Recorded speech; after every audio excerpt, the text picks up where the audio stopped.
Hi, and welcome to Spondycast, where we bring together the best medical minds, thought leaders, scientists, patients, and caregivers to inform and inspire the spondylitis community. I'm your host, Jill Miller, living my best spa life, knowing that how we meet today has the power to change everything going forward. Please note that the information provided in this podcast should not be considered medical advice. We do encourage all listeners to consult their healthcare professionals for medical concerns. Thank you for listening, and we hope you find our discussion today enlightening. Welcome to the 100th episode of Spondycast. Today we're flipping the script. I'm Michael Pianin, Board Chair of the Spondylitis Association of America. And for this very special milestone episode, I'll be stepping into the interviewer seat. Our usual host, Jill Miller, will be sharing her story, her journey with spondyloarthritis, her experiences hosting this incredible podcast, and some of her favorite moments from the last 99 episodes. Jill has been a guiding voice for our community, and today we get to hear her personal insights and her reflections. This episode is from host to guest, celebrating 100 episodes with Jill Miller. Let me tell you a little bit about Jill. Jill is a sought-after speaker and an advocate for resilience, impact-driven leadership, and redefining success. Diagnosed with chronic illness, she turned her experience into the Chronically Ambitious Blueprint, a framework for cultivating self-connection, authentic relationships, and leading with love. She is the founder and CEO of Lunum, a human capital impact platform reshaping how businesses value their workforce. Jill is a member of the U.S. Department of State's International Exchange Alumni Community. She has been honored as the 2024 Innovator of the Year, Empowering Women in Industry, the 2022 Women Doing It Big, and a 2024 Her Story Maker. She serves on multiple boards, including the Spondylitis Association of America, and hosts Spondycast, a podcast on resilience and chronic illness. She was featured on the New York Stock Exchange Floor Talk and in the Chicago Tribune. Jill delivers powerful insights that inspire transformation in business and in life. So hi, Jill. Welcome to your own podcast. Hi, this is really weird. How are you, Michael? We're all interested in you, and can you share your personal journey with spondyloarthritis? When were you diagnosed? And what was that experience like for you? I love hearing everybody else's stories, but yeah, mine was, I think started looking back, it started as a teenager where I just had a lot of these moments medically where no one could explain what was going on, but a lot of them were related to back and gut and heel pain and neck pain. I'd been in a lot of physical therapy with really no explanation. A lot of like upper GIs and all that. And everybody just said, nope, there's nothing wrong with you. Nothing on the films. And in 2011, I took a tumble on ice in winter in January in Indiana.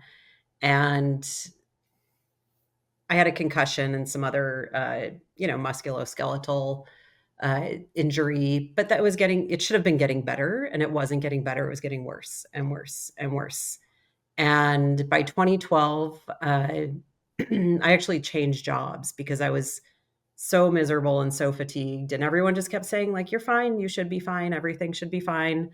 But I was so sick. I had 2 little kids. I couldn't pick up my kids. I couldn't lift them. And by 2013, I was barely getting out of bed like 3 hours a day, and eventually stopped working.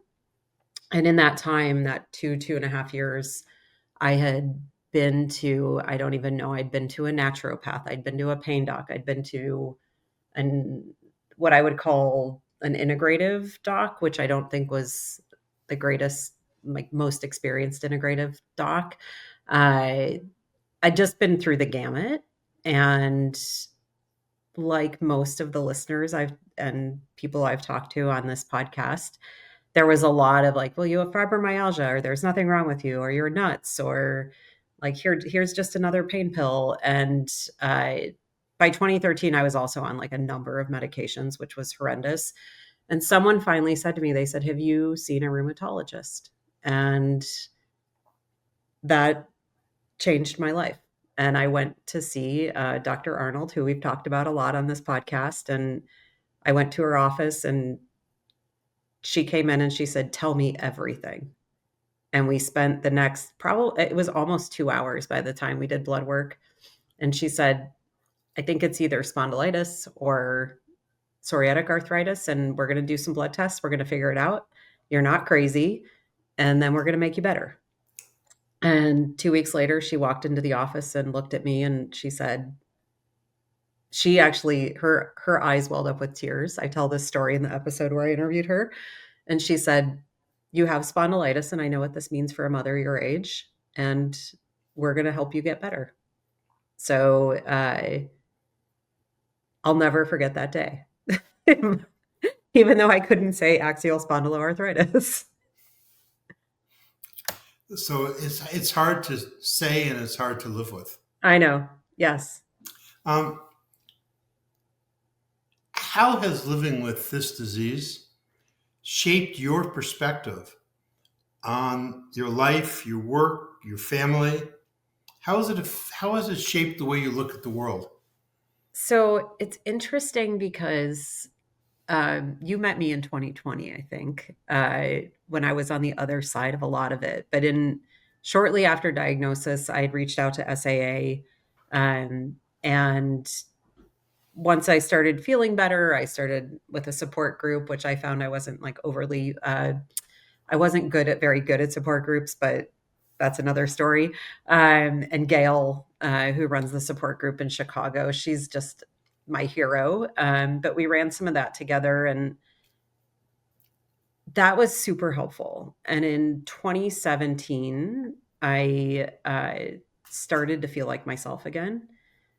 And when I say feel like myself again, I don't actually think I was living as an adult until that point, because I'd felt miserable for from 17 to almost 40. And I had good times, bad times, but like overall, I don't think I actually figured out what I was capable of as an adult until probably 2018, 2019. And it's interesting because as I started to feel like me again, the gloves came off. Um, and by the time you met me, we'd met when we were both in Germany. We had a lot of conversations there. And part of what I think about a lot with SAA is there are a lot of people that say that our disease is not tragic enough to draw huge interest. And the more and more I think about it, and the more I get involved, and as I've done Spondycast, what I have realized is this disease prohibits dreams from being realized. And that to me is probably how it's changed my perspective in wanting to like help people and share about it, but also realizing and giving myself some grace for like some of the things in my life previous. And I lean on a lot of you guys. You're like my tribe. And I say, hey. So I think it's really shaped me into like living where I don't think I was there before. So early on, um, it it's an invisible disease, Hmm. and I'm sure you looked wonderful, and the people around you didn't know what you were going through. Yeah. Um, what were some of the biggest challenges that you faced um, in those early years? And how did you navigate them? Yeah, I think it was, uh, for me, it was really was the thing with the things with my kids, right? Not being able to get out of bed or be at every okay, I'm not gonna say every soccer game, etcetera, because I never wanted to be at every soccer game. But, uh, the important things, and I remember a day when one of my daughters walked in the room and said, "My teacher asked me if we could do this," and I said, "I can't because I have a sick mom." And that was probably one of the hardest times, like, those couple of years trying to get better when we were, like, with little kids, and just the pain, and I think people don't get the heaviness of some of the pain and fatigue associated with this disease, and that was another challenge, was just the social part. I'm obviously very social, and there was a lot to navigate there where as you start to fall off, then your friends go away, or as you don't, you people don't understand why you can't show up for things. Uh, it was really tough, and I think just the understanding of people around me, and I at the same like in 2013, I left work. I was in very bad shape when I left work and didn't want to discuss it or tell people or um, share it. So it's like it became, I've talked about this on a couple episodes where it becomes almost like we almost shame ourselves into something because we have the disease. And that was hard because you don't want to talk about people. You don't want to be the sick person. That was really hard for me. Took a lot of self-reflection and, like, strength building to get back into it. So you lived with a secret. Yeah. Yeah, I remember telling my boss the first time, like, probably right around early 2020, and I told him we were sitting at a bar, like, in, like, Detroit or something, and I said, "Mark, I gotta tell you something because I feel like I've been lying to you for 2 years." And I told him, and he was gracious, and he's like what he said was, "I respected you before, and I respect you more now." He said, "But it makes me understand why you'd always get up and roam around the room in in conference calls, why you did certain things." And he said, "And I've seen you a couple times where you're just great, and then you fall off, like, at the end of the day." And I was like, "Yeah, I think that's a lot of it." So, but it is, yeah. Did you feel that too? The living like a secret at all? Sorry to throw it back on you. I can't help it. Now, our stories are very similar Yeah, because I was raising a child alone. Um, and it certainly was a secret, yeah. you know, especially for me in court. I Oh, couldn't yeah, let anybody know that I was in pain or sick. No one cared. The juries didn't care, and the courts didn't care. yeah, But I think that's endemic and appropriate for spondylitis, yeah. that we go through that. But I'm more interested in you. Okay, okay. Today. Um, so, one of the questions I have for you, this will be the 100th episode, which is Crazy. epic, It is epic. monumental. Um, what have been some of the most memorable or impactful moments for you as a host of Spondycast? Wow. Okay. I made a list. So, uh, because you guys asked two questions. One was what are the most memorable and what are the favorites? And they all kind of fall into the same bucket. I would say one of them, the most emotional one, was Dr. Cordy, uh, who is someone who has spondyloarthritis and has spent his life and his life's work studying fatigue with people in spondyloarthritis. Fatigue has probably been my most significant symptom. Uh, I remembered I was crying a lot during the episode because the way he described fatigue was the first time I'd heard someone describe fatigue the way he articulated it the exact same way I would have if I could find the words. And I am sure that other people felt that too. I actually remember like some of the things he said. I remember closing my laptop and going in my room and crying like for 2 hours afterwards. Just the magnitude of what he talked about and how it was affecting me at the time. Um, I would say that the another one that was really standout was Sarah Loudon. And forgive me, Sarah, because she does work with a number of like medical groups.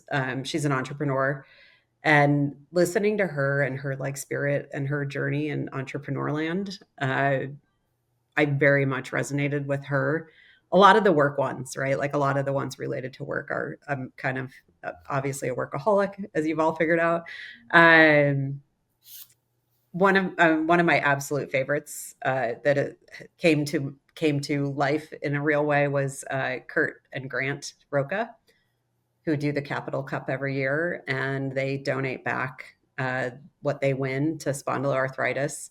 They're just two great, amazing humans, a father and son team. And I had the sincere honor of driving the beer cart last fall during the Capital Cup with Cassie.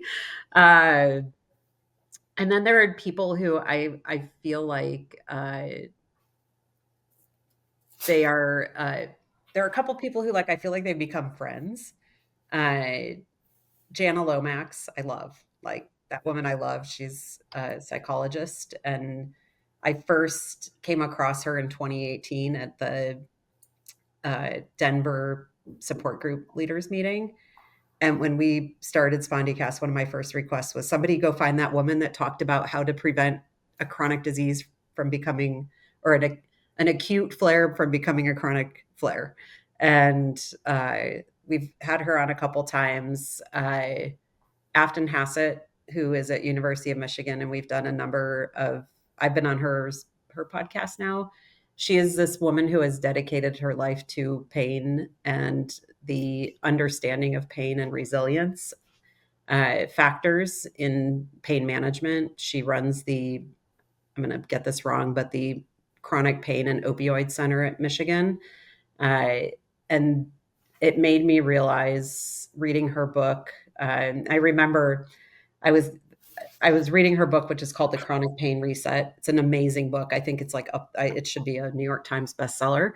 Uh, but I had been traveling for like 6 weeks straight, and I came home and I was going to interview her the following week. I came home one day and I was exhausted, and there was a box waiting for me, and I tore it open, and there it was, her book, and I like dove right into it. And I was like, "Oh, this is going to fix me." So uh, Avden was amazing. Iris Sink, our sex therapist, was awesome. Would totally have her on again because I think that's a really important topic that we don't talk about. That again is like sort of a taboo. Um, the menopause episode will go down in history as one of my favorite for sure. Um, we've had so many amazing guests. Like I know that's like five. One of my favorites is like the stories of resilience, like Helgi, uh, and uh, those are right. This is where we find our people, and sometimes the motivation and or inspiration and motivation to like step it up. Like I'm always amazed. People tell me I do a lot, and I turn around, I look at somebody like Helgi who runs a 300-mile marathon. Like there's no way, right? Um, so yeah, those I guess would be the top, but there are so many. All the food ones. I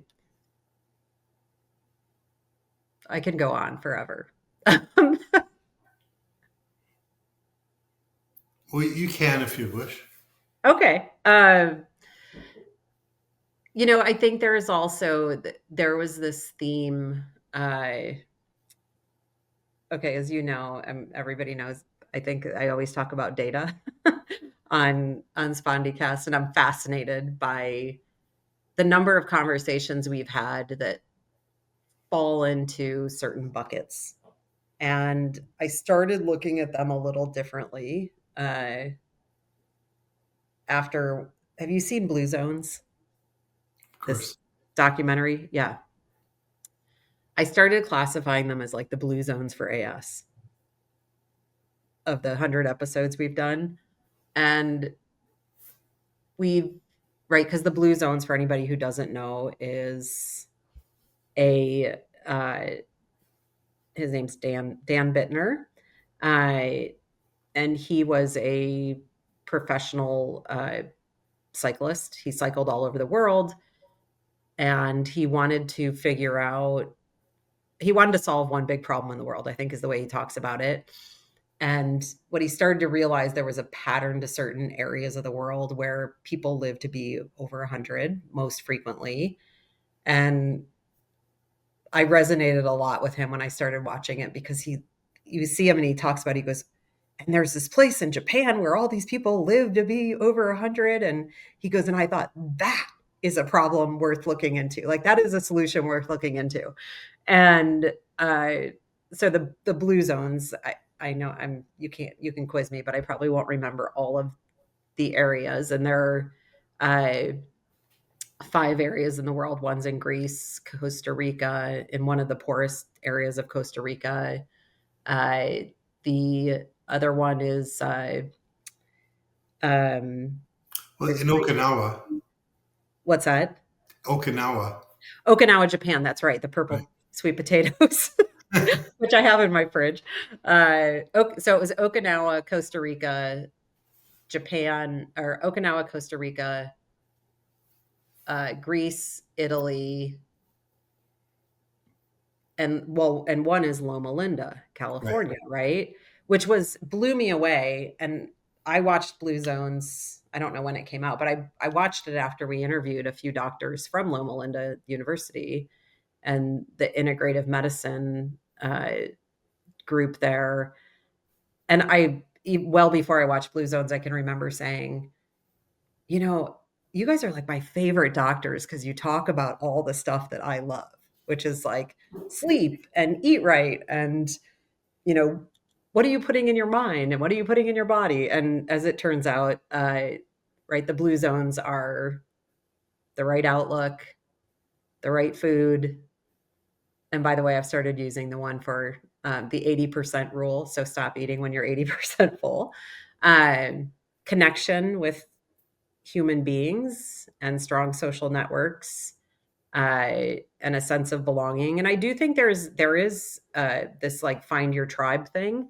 I'll come back to, and then there's like move all the time, and all the people in the Blue Zones move every day, and they do things like walk and they garden and they do manual tasks. But some of these, like, they're 100 years old and they're moving like mad.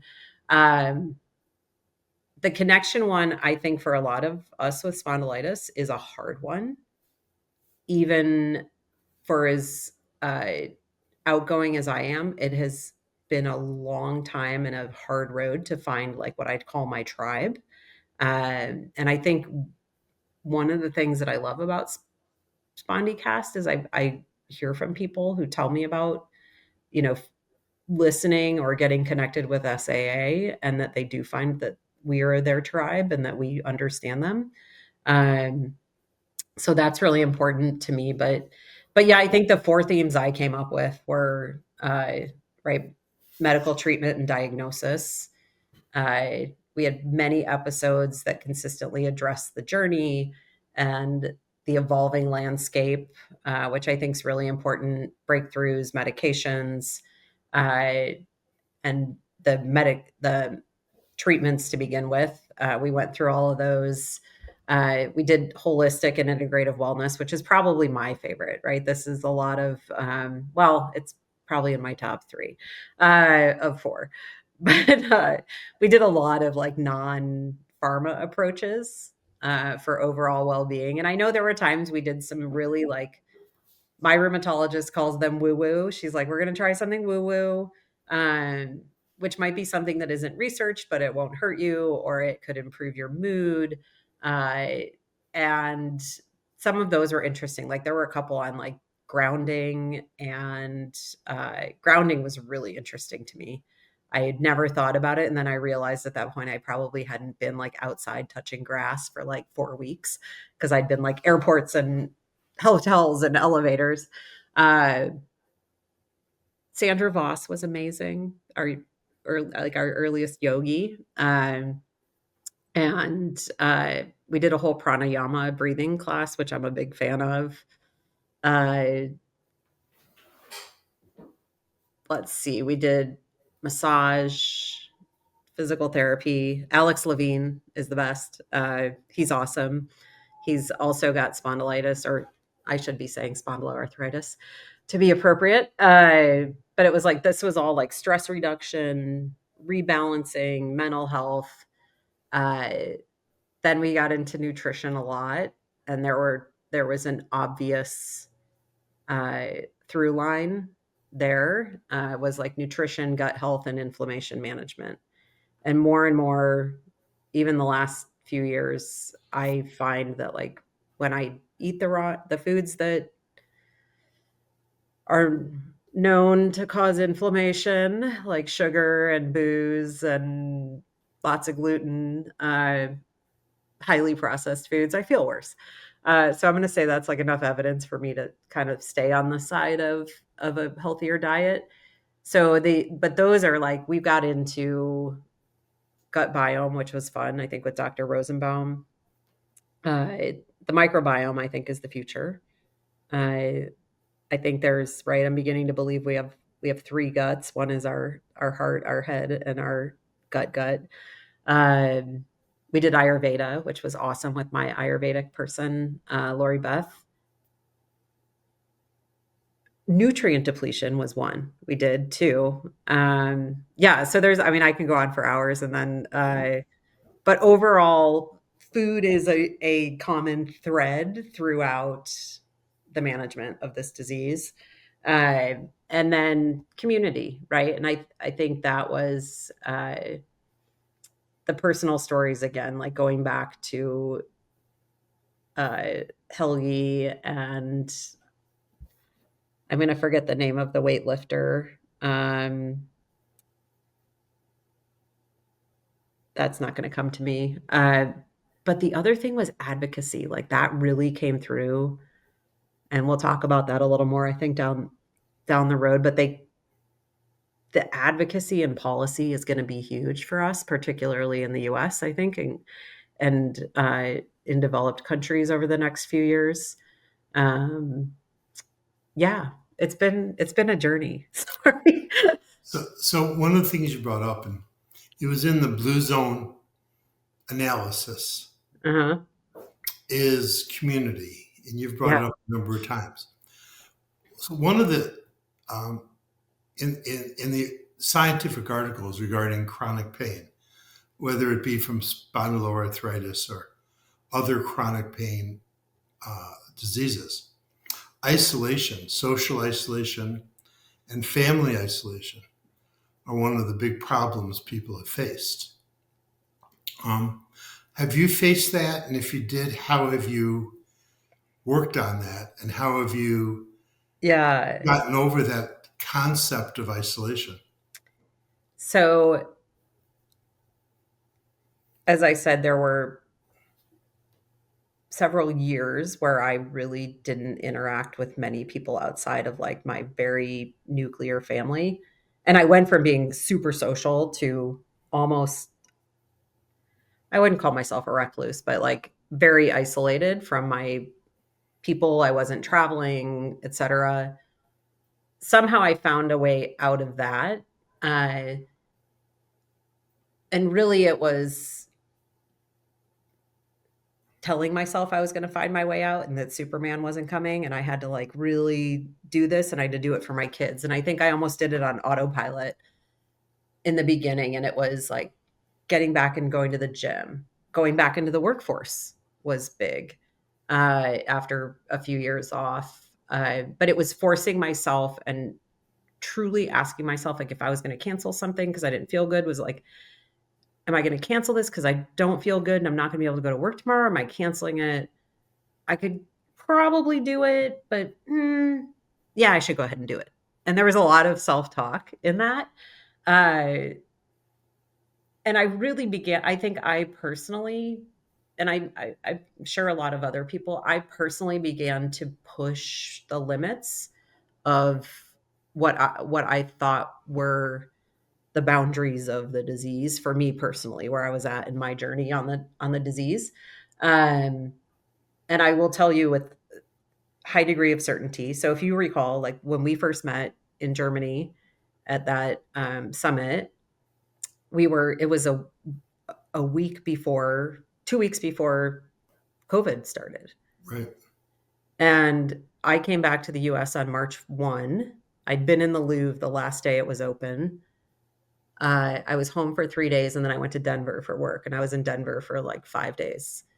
And uh, one of my kids called me and she was hysterical. She had probably like my reaction to school being closed down and all those things.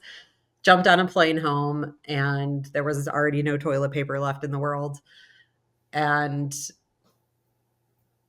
my first reaction when the world was like overjoyed for the most part of like, whoo, we got 2 weeks of not going into the office and we've got this. And my first response was, I am not staying in this apartment for 2 weeks or 2 days.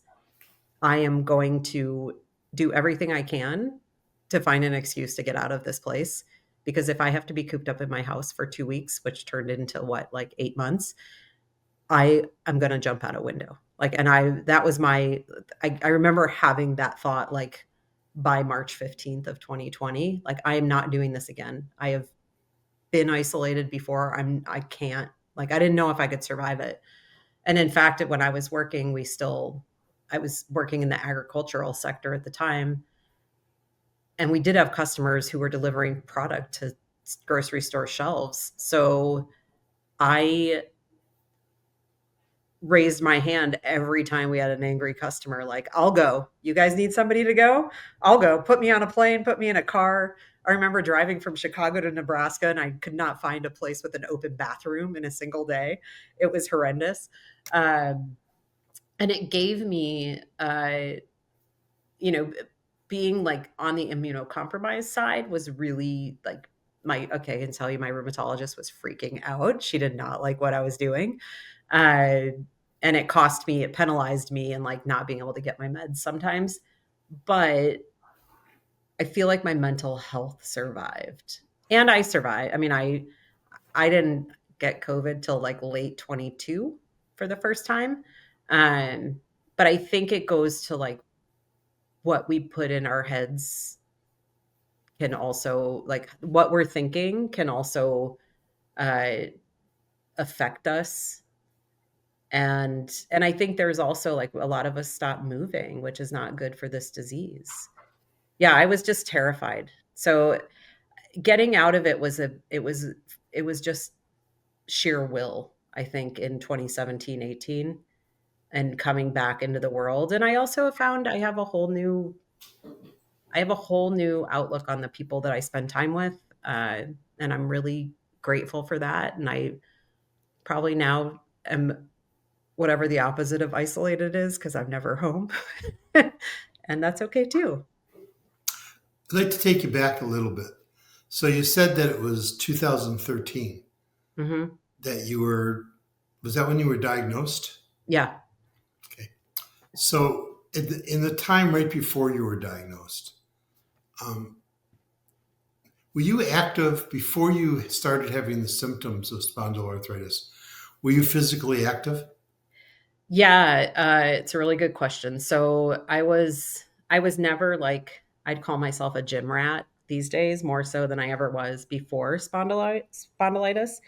Uh, but I was active and I did stuff and I kept for many years leading up to it, I kept a 50 to 70% travel schedule, where I was hauling around cameras. I sold industrial cameras at the time. So I'd carry about 70 to 100 pounds of luggage anywhere I went, throwing them in the car and, driving 40, 50,000 miles a year. Had two little kids, ran around like a crazy person, like moms do with two little kids.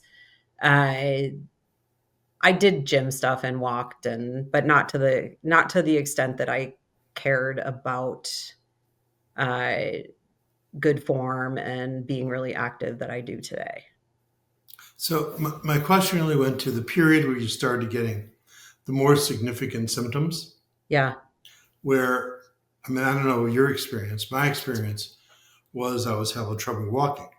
So I was an athlete. So Yep. all the activity I had done before ceased Yep. and I became inactive Yep. um, because it hurt. Yes. Did you experience that? Did you go through that period? Yeah, I did. And I'd had what I would look back for 20 some years as flares leading up to that, but I got to a point where it did become chronic and I stopped moving uh as much. I my my back and my hips and my knees and everything, and it got progressively worse, right? And now we know, like, because the less we move, the more progressively worse a lot of the stiffness gets. Uh, but yeah, I stopped. I walked with a cane for a few years. I could barely hold up my weight. And then you start to, like, for me, I started to lose like muscle mass, which wasn't great. My fingers like had a lot of grip strength issues. Just yeah, general and that like general overall misery that sometimes comes with this disease of everything. For me, it's like everything's on fire. So how did you overcome that? Did you start activity even though it hurts, or were Yeah, you given some medications that ameliorated some of the discomfort and yeah. made you So able to do more? yeah, so it was a few things over a couple of years for sure. Uh, when I got diagnosed in 2013, we tried one biologic, then a second biologic. Uh, Eventually moved to a third. The second was working great, but we needed more of it, and insurance didn't agree. So it was probably 2014. I actually started a little dog walking business in my neighborhood where I would walk cute little dogs and just far enough where they weren't too far from my house uh, to keep me moving. But I wasn't really strength training at that point. When I really saw the shift was when I started seeing an Ayurvedic uh, person and started doing it was a program. It was Lori Beth, who we've had on a couple of times. I started into more Ayurvedic eating. This is when I changed my food. I call it uh,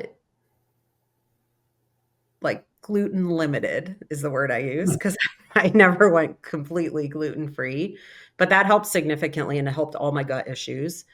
At that time, I also was like onto the third uh, biologic. Um, was also on a lot of medications and slowly, like as I saw Lori Beth and was doing Pilates and gyrotonic and uh, eating differently, I started to see I didn't need the medications. And eventually, like after it took about a year and a half, almost 2 years, to the point where I was off all the medications. Um, at that time, I also, my doctor walked in the room one day and she looked at me and she said, "Your biggest problem isn't spondylitis, it's that you smoke. And until you quit smoking, we're not going to be friends." I quit smoking and I was already on the upswing, but that like gave me for sure. I mean, like, and I've now read all the literature. I went through the Mayo smoking cessation uh, program with as a person who can treat. Uh, the literature, right, is very clear about inflammation when you smoke. So that was huge. But yeah, it was a very slow, I feel like it was over several years. And there was a day like in the spring of 17. And if I look back, I could find it. It was the very first time I ever listened to a podcast. I can remember standing in the bathroom, listening to the podcast, getting ready to go out for my birthday. It was the first time I'd felt really good in like uh, a couple of years. I was like 42, 43 at that point. And then there were a couple more of those moments and a couple more and a couple more. And I really, at that moment, I was like, what am I feeling when all this is happening? What is going on in my life when when I'm starting to feel like myself? And I started like collecting the data around what made me feel better, and I started doing more of that. And I even remember at the time I was on methotrexate, and I said to my doctor, I was like, I think I need to go back to being able to drink. Like, I don't need my liver checked every three weeks or whatever it was. But I just disliked being, so like going back to being social, but not being able to like be social with everyone else. And um, it was a lot. It was a million little steps that all added up to feeling better. And it was consistent. And I think a lot of it was showing up on the days where I felt really bad and didn't want to, and just keeping going. So you've dedicated a large part of your life to spondylitis, to Yeah. helping people with spondylitis. So I'm going to ask you a really unfair question. Okay. Um, for the person who's just been diagnosed, whether they're 17 or 35, but they've had trouble, now they've just been diagnosed, they have a name to their pain, what specific advice would you give them as to this is the start of their new journey? What advice would you give them that you think would be valuable to them? Yeah, I think it's three or four, I guess four things. I think it's remember that if you have your health, you have many problems. If you do not have your health, you have only one problem, which is to solve the way to getting your health back.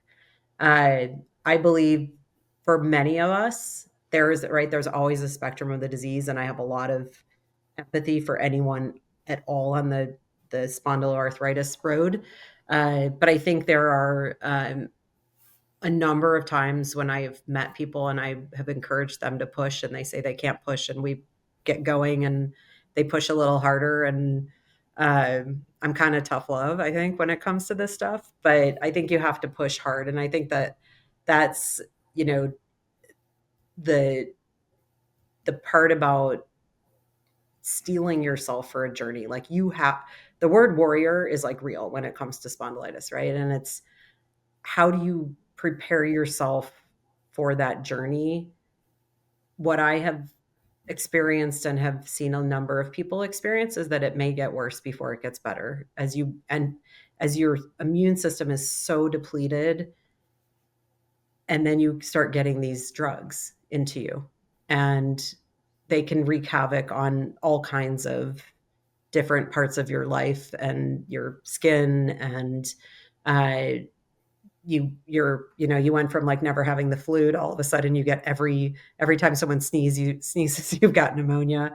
um I think that there's ultimately the goal is, right, you have to, I believe life is hard, and if you have an option to choose your hard, that's much better than not having the option.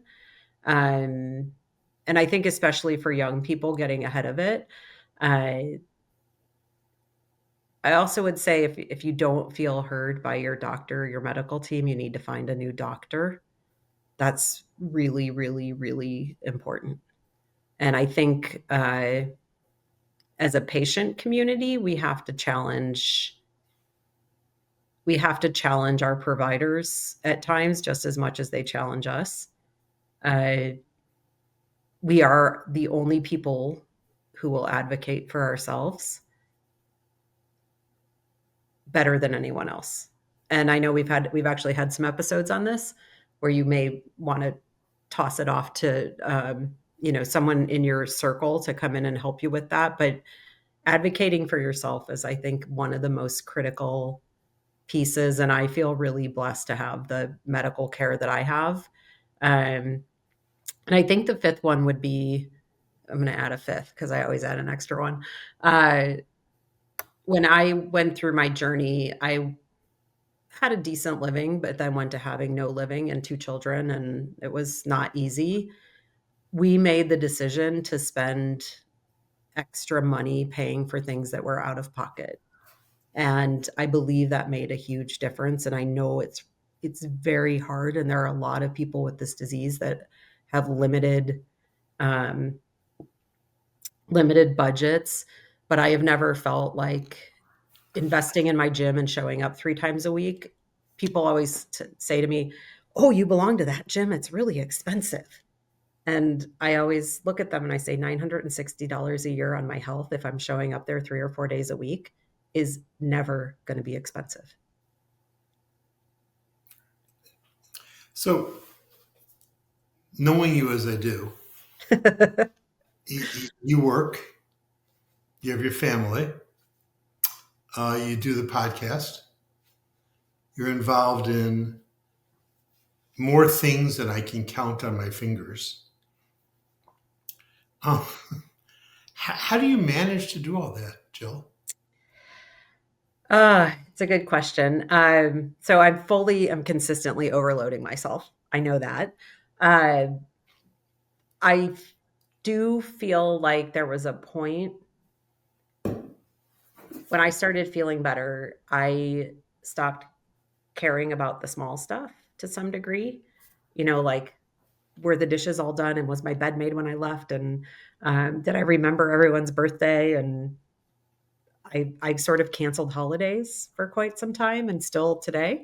I I lost a lot of time in life. And some of this might be like ASPTSD.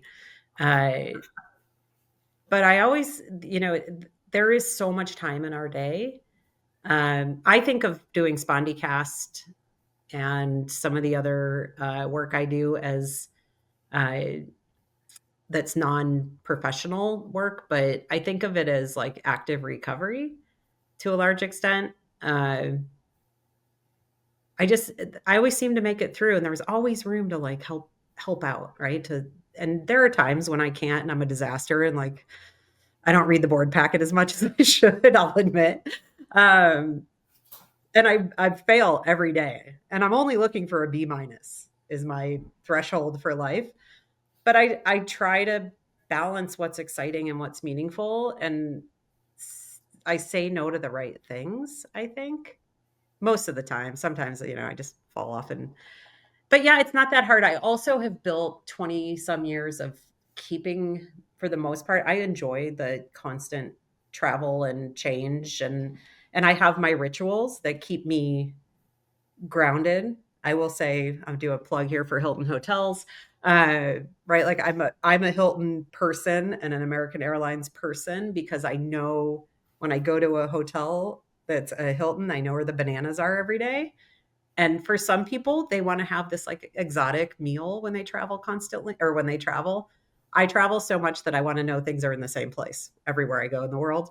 Uh, and same with flying. But yeah, I mean, there's always time. There's always, I have started saying no to some things because you start to see if you spread yourself too thin, then what happens is you never make a big enough impact. And my professional work the last few years since I transitioned uh, into data is really like I look incessantly at okay, if I'm going to make a commitment for 30 minutes this week or for 30 minutes a week, like this is the time and these are the no's I have to say. And I've started to do that because I think we do come to a point where in life you kind of have to like pick your lanes and uh, I've really obviously the work stuff I have my head down uh, a lot trying to run a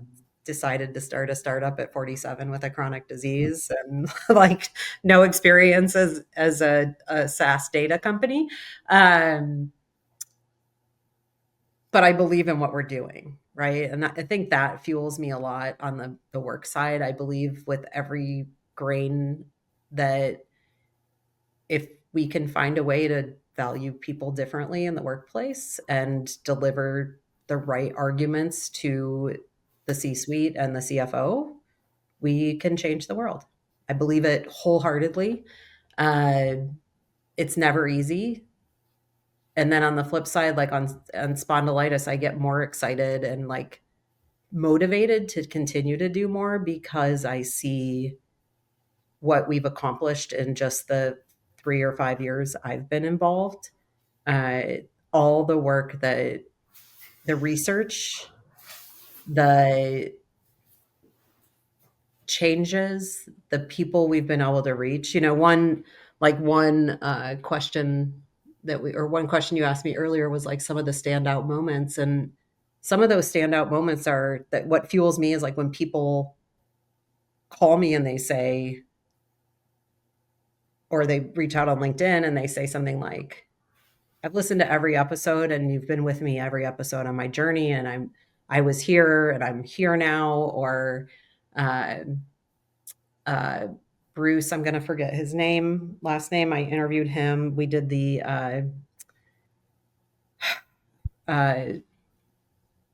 the spinal intubation, the intubation when you have a fused spine, and the program that's gone out for paramedics and different medical professionals. That it actually, right, his mother-in-law or father-in-law, I believe, was fatally injured because the people taking care of him didn't know to look for a fused spine.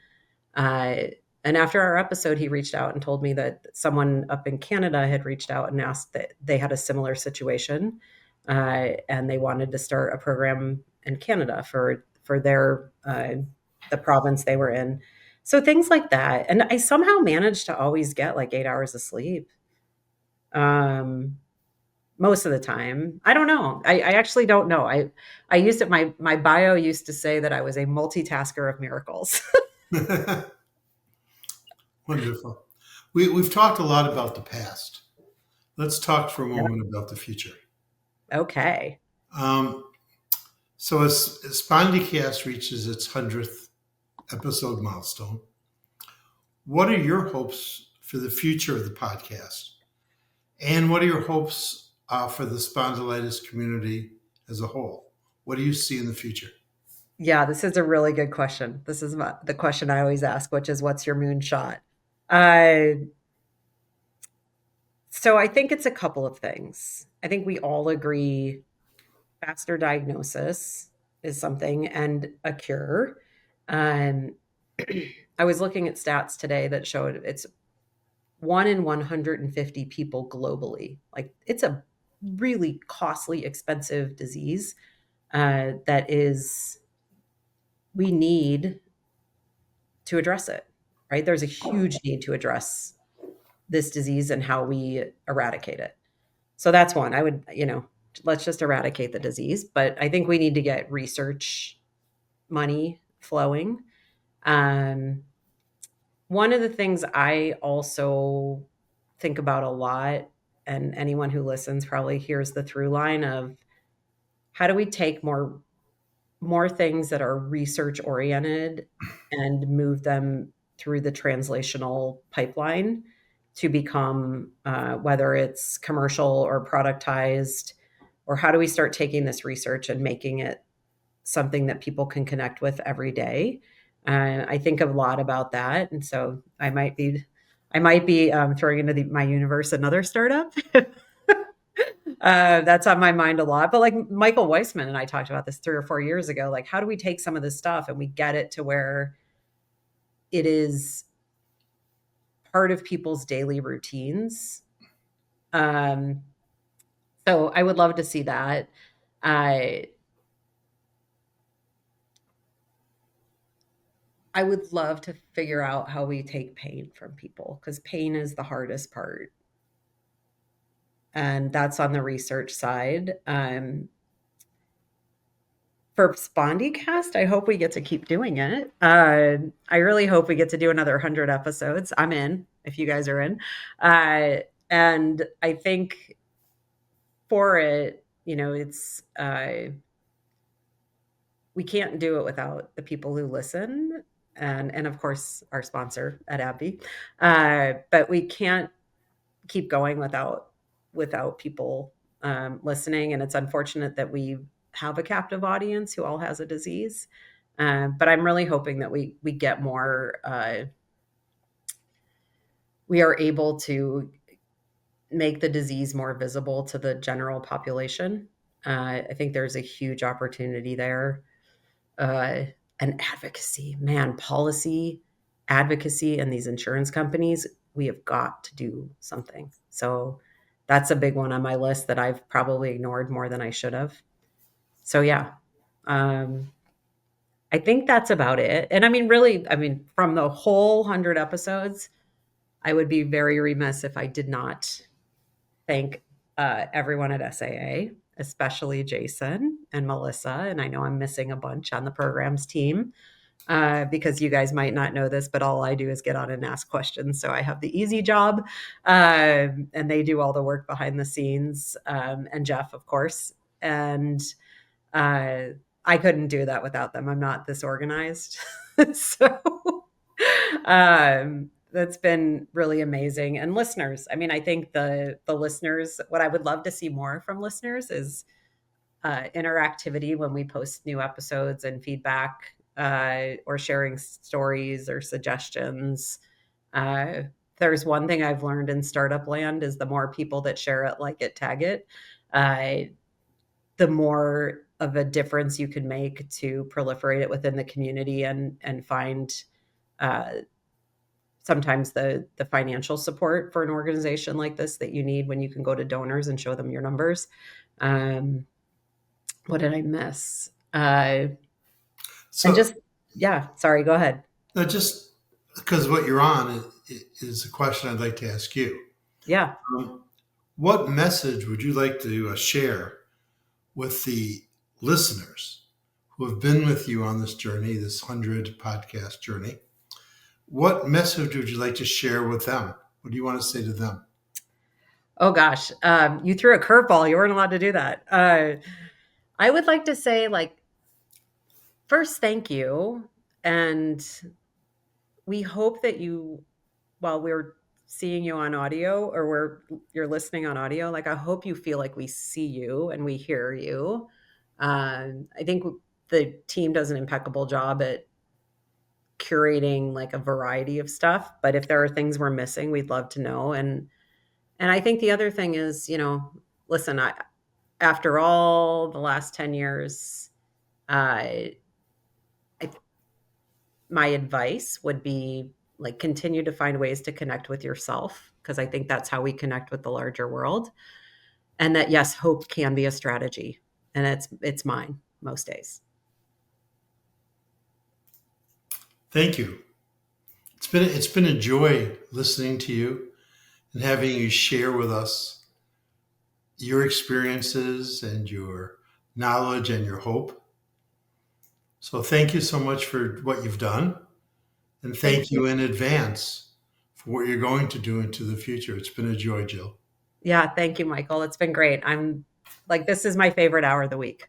So I'm really grateful for this. It makes me better, like makes me feel better. It's very selfish. And that's a wrap. Spondycast was made possible by donations from the Spondylitis Association of America's individual members and our show's corporate sponsor, AbbVie. Since our founding in 1983, the Spondylitis Association of America has been the face, voice, and leading nationwide nonprofit educating, empowering, and advocating for people living with spondyloarthritis. Through our extensive work with patients, the medical community, and partners, we provide information and resources to help people impacted by the disease live better lives and champion research to find a cure.